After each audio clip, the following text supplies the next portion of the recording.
साहित्य एकेडमी के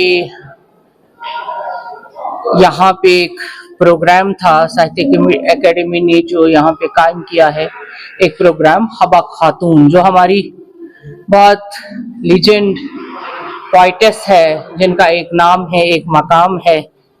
उन्होंने उनकी हयात जिंदगी, उनकी शायरी पे बहुत सारे यहाँ से लोग आए हुए हैं, जैसे हमारे पोइट, हमारे क्रिटिक्स यहाँ पे मौजूद है पामपुर डिग्री कॉलेज में, और उन्हीं की हयात जिंदगी पे आज सब बात कर रहे हैं। ये बड़ी बात है कि हम अपने जो हमारे कश्मीरी जुबान के अदीब हैं उनको याद करें, और जो उन्होंने रोल अदा किया है, खासकर निस्वानियत जो आवाज थी हबा खातून की, वो आज नए जनरेशन को बोली जाए, बताई जाए, उनके सिलेबस में शामिल हो, ताकि हम ये लेगेसी आगे बढ़ाएं। क्या इस तरह के प्रोग्राम जो है फ्यूचर में भी होने चाहिए?